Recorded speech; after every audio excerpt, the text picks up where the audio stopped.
Know you've been a good friend, and that's in the thick and thin, and I know it's never gonna end, 'cause you've been a good friend.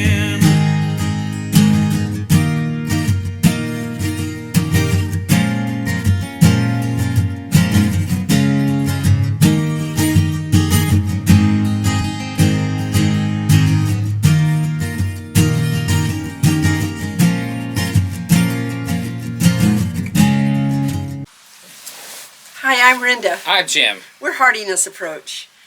Today I'd like to talk to you about work and your body. You need your body to work. Is that what you're going to tell us? It is not. Well, you do. Well, you do. First of all, we have worked a lot. So I thought maybe we'd summarize what we did yesterday and the day before. We have this loafing barn full of junk, right? You call it junk? I thought it was our stuff. No. The other side that was full of junk. We're storing things there.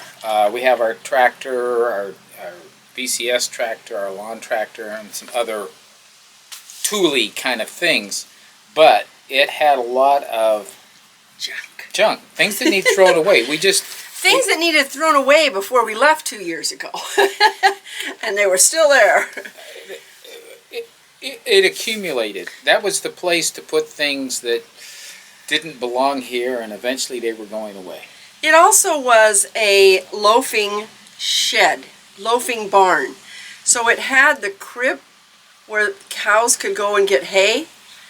Never used for that since we've been here. It was full of old tires. It was a junk pile. All kinds of that junk. People had just thrown trash in. Nothing of value. Yep. And I mean, I know some of the stuff was there before the person that sold it to us. That's how old the stuff was. Yeah, it was old stuff. We borrowed somebody's trailer. We took 2 loads to the dump. We took down the crib. And it is a good feeling. We have more space in there. We made a discovery on the front half of the shed as you're coming into it.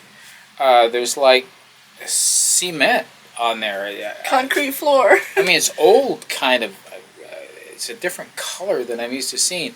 But it's not the whole thing. It's just the... 3/4 of it. Yeah. 3/4 of it. Yeah. Yeah. Just kind of amazing. It's not well done. So it was put in a long time ago, but it was buried under inches of Dirt. dried manure. Oh, that's true. It was dried manure. Yeah, it's not dirt. I found petrified manure patties. You know when the pioneers crossed the plains and they would pick up chips, and those chips are not potato chips, and they would use those to start fire. There were a lot of those in that barn. We didn't do any fires with them, by the way, to test We didn't test the theory. Yeah, I still can. I think there's a pile of them. No, thank you. I can only imagine they can't smell good when they're burning. Hey, that's all they had. Yeah. Well, it's not all we have, and a lot of them are gone now. Yes. So the reason I bring that up is because I was holding down a job for 3 days a week where I was sedentary but working on a patient in a position that was kind of torqued, like this. And, or like this. or like that. And I found that my back was screaming. And I had more back pain than I have had. By screaming, she means it hurt a lot. Yeah. Well, what does your back do when it hurts? It doesn't scream, it hurts a lot. Oh, well, my back screams. So, anyhow, I finally had to walk away from that job. I was only on it for about 6 weeks. You tried a lot of changes. I did. I tried different chairs, different ways to do it, walking around in between. Well, we knew it was bad, but it kind of came to a peak. It crippled me. When we traveled. Yeah. And she had to sit. Now, setting is not a good position to be in when your back is hurting. And so as we're sitting... I was like this in the car, sitting like this way, sitting like this way. We went and got a lumbar pillow. I mean, nothing worked. And nothing worked. So I had to walk away from it, and that's fine. I'm getting my practice together, and I have wonderful clients, and it's great. So today we were working in Little Barn, and this is where I want to tell you the difference. We were working in Little Barn, and Well, wait a minute. You didn't tell about. I mean, we did a lot of work picking up things, hauling, tossing, throwing, picking up big things. I keep repeating myself because that's what we did over and over. And she was doing a lot of that. There were a few heavy things that she couldn't handle, but she couldn't I handle said, it. no, I'm If she not. was feeling with no problems, she Right. couldn't have handled it. Right. So it hurt me if I sat down, but going in and working in there, it didn't hurt me. Today, the same thing. We're going to be showing what we did in Little Barn for you. And I was sitting there pounding nails out of boards and pulling and maneuvering and sweeping all the cobwebs and moving all over moving the all the place. stuff. And my back felt great. So the verdict is, the punchline is, if you hurt, move. Many people say, I hurt too bad to move. I'm not even getting out of bed today. And 2 days ago, I didn't know if I could get out of bed, and I forced myself to get out of bed and start moving. You guys, moving heals. Because look, They can't see you when you I don't walk care. out of the frame. I can stand up fast and sit down. I couldn't Yeah. do that 3 days ago. Yeah, it's been a world I mean, of difference. literally, I he mean, had to help me just like... She was having trouble doing our exercises because a lot of the movements were difficult to do. She just couldn't get in, couldn't make But the I did. movements. I She was didn't working doing at things them. that hurt me, but I did the other. Yeah. So that is the punchline here, is move it, move it, move it, move it. It's so Yeah. important to your body. Working, I think I made a video before we moved back here saying I need to work. I'd gained so much weight in Yeah. Nevada. My clothes didn't fit right anymore. I didn't feel right anymore. And even though I tried to exercise and stuff, it just didn't do it. It wasn't until I came to work on the farm and pushed myself to be able to work, and I might add, sweat it out here. Oh, with this high humidity, we get up in the high 80s, low 90s, and high humidity, yeah, you sweat. You sweat just looking at things. I've never, yeah, it just rolls down, and I'm like, okay. Anyway, I'm back down to almost my good weight. I'm still working on tone, but getting that way by working. And that's what this video is about, is that it's really important to work. So that's our experience. It is. If you do get out and do work, you can overcome a lot of the aches and pains. Now, don't hurt yourself. Yeah. I mean, it's real possible to do things that exceed your physical limitations. I also acknowledge that some people have bone on bone, Yep. no cartilage, all of that. Well, you know, I get that. We've all got to deal with what we have, but the point is to do as much as you can do with what you have. Whatever that might be. If that's a lot, great. If it's a little, fantastic. Do what you can do. But don't think you have to go beyond what you're capable of doing. That's not what we're saying. No. You don't want to hurt yourself, because then you're definitely not going to get anything done. But moving it is a good thing. Yes. On the rest of this video, you will see that I'm asking Jim to teach me how to use the Weed eater. weed eater. And when I was filming it, I just had my camera and I was filming it backward for that part. So you won't see me explaining how to do, you don't even know that, do you? You won't see me explaining how So to you're turn like it off this, and right? on And it's filming. No, I had it laying in the grass there, so it's filming the compost pile. Rhenda's been begging to learn how to use the weed eater. So I'm going to teach her how today, how to start it and how to operate it. Because my husband is super busy with doing things that I can't do, I'd like to be able to do things that I can do. So, here we go. Here we go. Let me see.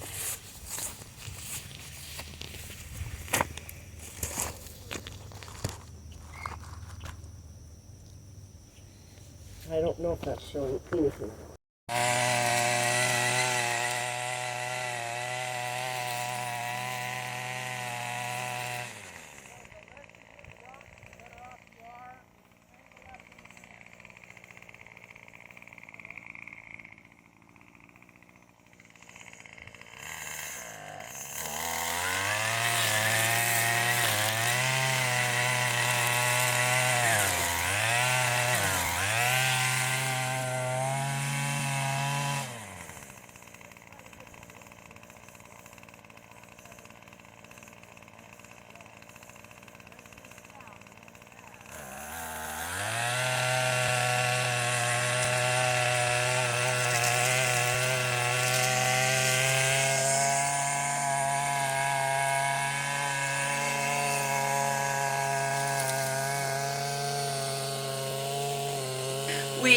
But we had a really great day. It was a chicken day, and the chickens wanted to know who moved their cheese. Oh my goodness! Well, they got totally out of the coop because we were making so much racket, and they didn't. It's hot outside. They normally come in when it's that hot outside, but every time they poke their head in, we're making noise. They'd go back out.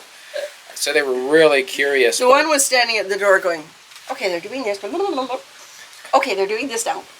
Oh, they're doing this now." But when they finally came in, they had a look like, who moved my cheese? Where's the food?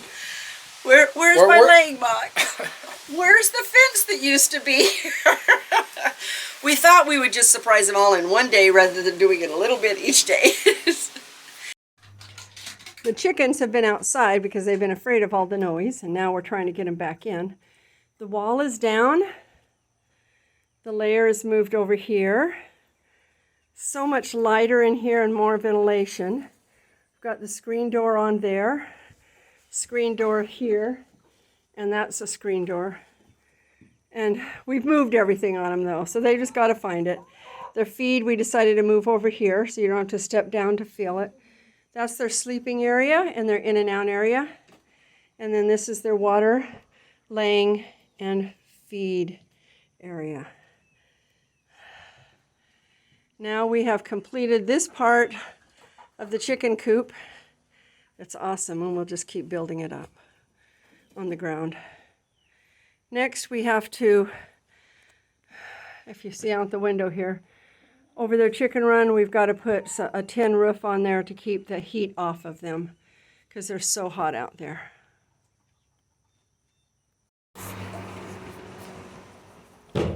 So they're still just on the rail. We haven't come all the way in. They're getting ready. There goes one. Okay. I'll just walk on the rail.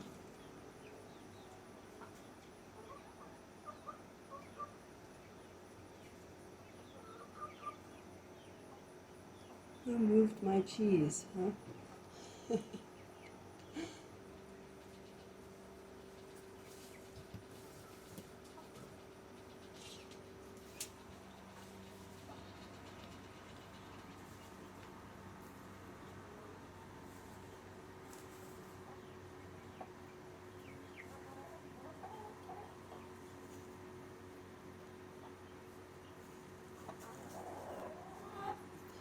Walk away with it. Those girls come, don't they?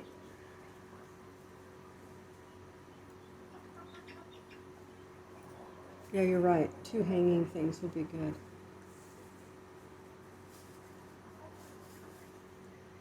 So the other thing on this video is a little piece about our calf, and we are doing the harness training. we're learning how to train, and little bit of reading, and it's working. Now I'm sure there are more and better ways to do. I don't know. Ours is working pretty good.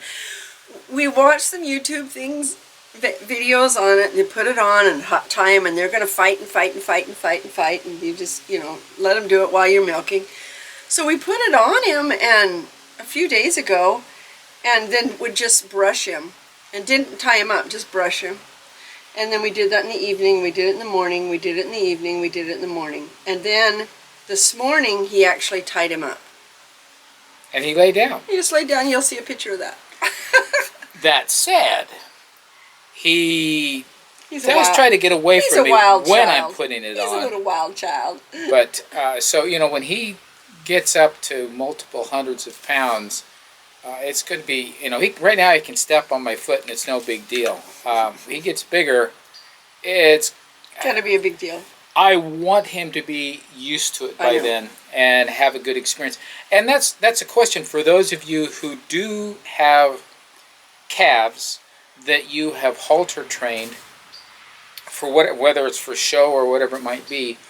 What are some recommendations to get them, if it's possible, to where they don't shy away and run away from you when you're attempting to put the halter on? It's only been a few days. It's only been a few days. He's only 3 weeks old tomorrow. Yeah, I just get this sense that particular reaction is not going to go away unless... Well, Missy doesn't like it. No, she doesn't. But I'm just curious if there is some experience we can offer them, whether it's a treat or something that would make them, that would make them willing. I don't know that they would ever want to do it, but willing to hold still and not run away. He's an amazing calf because he just comes right in and goes right into his little corral there. Okay, he goes right into his little corral there, but he doesn't necessarily come right in. Yeah, he's like a dog who tries, like Oliver used to try to, I don't see you, you're calling me, I don't hear you. If I come, then I'm going to have to do something I don't want to do. Anyway, yeah, it takes me a bit to get him to decide to go in the door, and then he comes in. Then he comes in. Once he decides he's going to go in the door, he's in and into his little stall, no problem. I do want to say we are very excited to say that we do have a date with the processor, which is hard to get right now, and we got one for when he'll be 15 months old on the day. Yeah. I had somebody at church, hi there, come up to me and say, "You're not going to eat brisket, are you?" I'm really sorry. Yes, we are. They had a lot of dates. I mean, if we wanted to take care of him in August, I think they had a date in August. This August? Yes. But they don't have a lot of them, but they have some openings here and there. Why would we take care of him? He'd be veal. No, but when I said we have a calf, they said we have an opening in August. I said, no, he's not. He's a month old right now. Oh, okay. So when do we think about doing it? So we started talking about dates. And there are openings, but they were already filling up. Yeah, they were already full. He said, I have fall. one date next fall. I mean, and we took it. 2022. 2022. And we took it. So we're really excited to have that. We're very much hoping that you enjoy the rest of the video that's on here. There's several clips, kind of fun things that we've been doing, what's been going on. You're going to enjoy them a lot. And like always, if you're not subscribed and you like what you're seeing, please go ahead and subscribe. And definitely share. If you have other folks who are interested in this kind of silliness, share with them and encourage them to watch as well. We really like having more people seeing it. It's a, I don't know, it just kind of makes our day when we get another subscriber. I want to say hello to Farmer Dre. Yes. He is a local farmer who has been at the farmer's market for so long, and he has wonderful fruits and vegetables and fruits, mostly, right? Fruits. You pick fruits. Yeah. Yeah. He's got a lot of fruits. And then they have a bakery there, so they make really good food. But he has a YouTube channel, Farmer Dre, and very knowledgeable. He's a graduate of the horticultural program at Missouri State or University of Missouri, the one local. Yeah. He went to that. And very knowledgeable. Shares a lot of super nice guy. Great advice. Yes. So check him out if you're interested in. If you're in the Missouri area. He has people that follow him all over the nation. Well, he's got great advice, like on tomatoes. His information on tomatoes was fantastic. So very helpful information. See you guys. Thanks for watching. This is our harvest that we just picked out of our garden. We've got Swiss chard. We had a lot more. I just wanted to choose enough for dinner. So we're having a little tiny squash here, bell pepper, zucchinis, squash, oh, another zucchini, onion, garlic. There's basil, new potatoes. Isn't that so pretty? It's so fun to have a garden that we can actually harvest things from.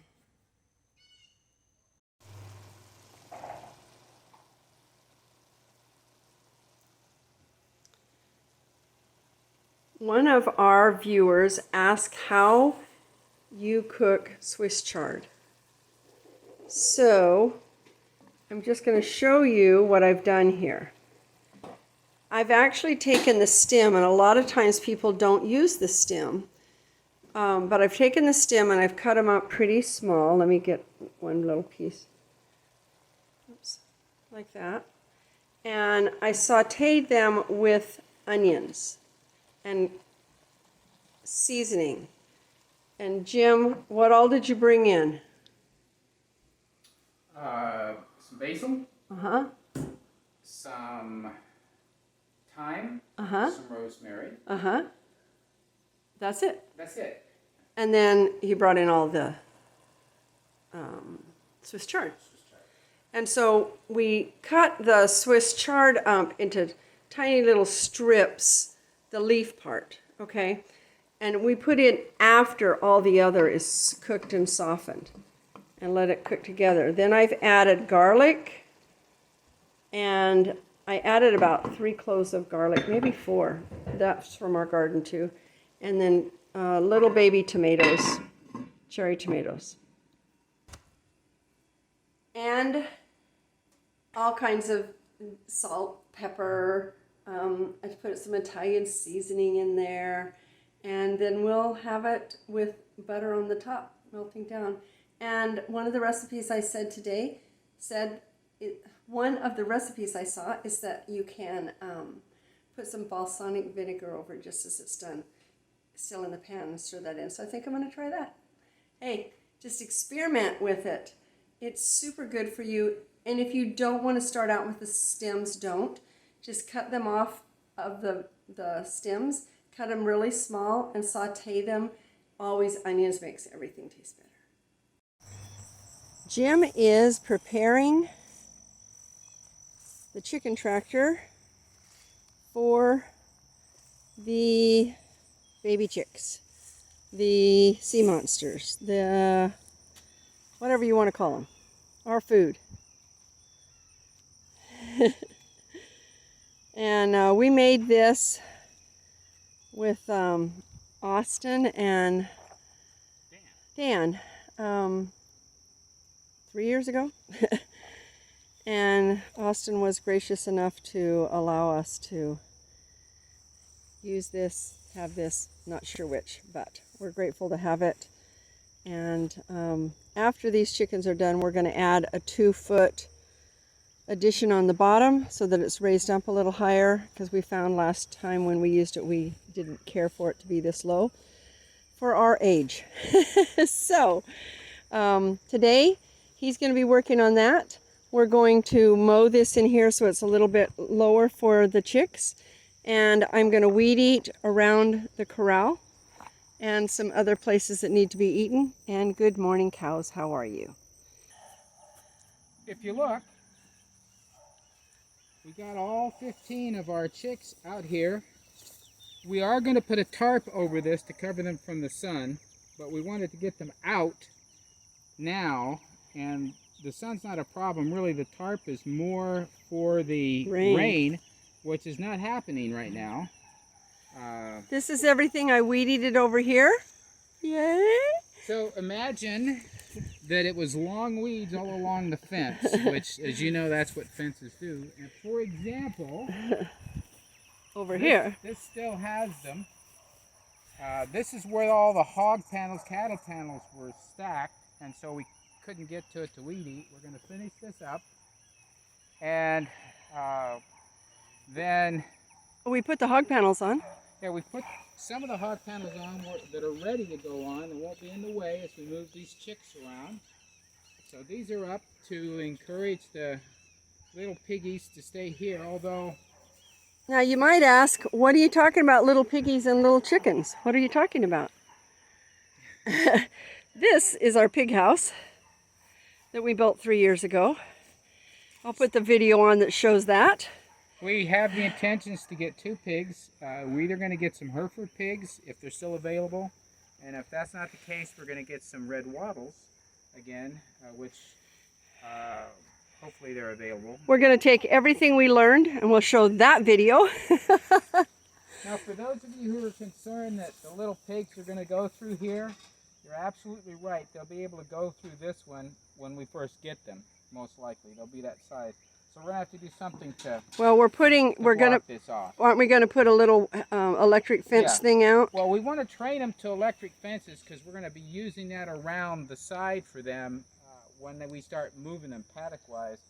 So we're going to get electric wire that runs here along the bottom to encourage them not to come up to this fence, and then we'll be fine.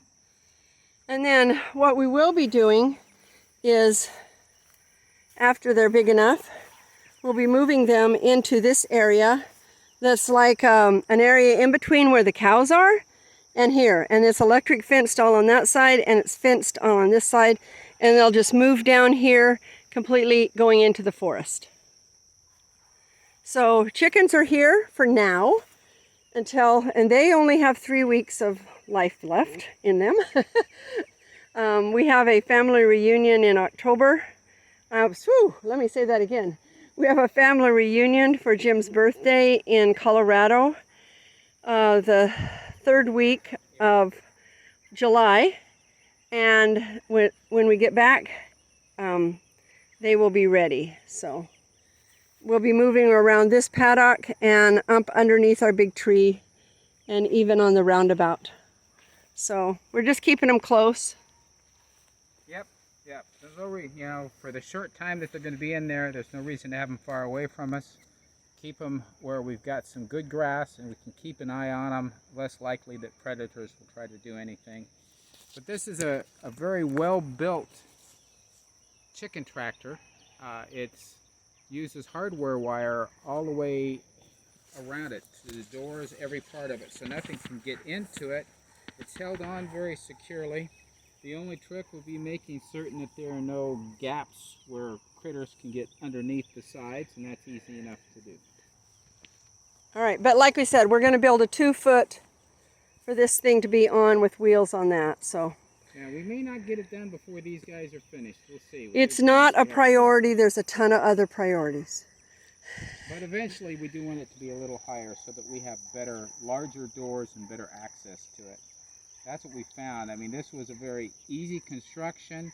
It does the job, but feeding, watering, and then extracting the birds from it is all challenging because it's so low. So we need it to be a little more human accessible. And we realize that that's the John Siskovich with his model with the 2 feet around it.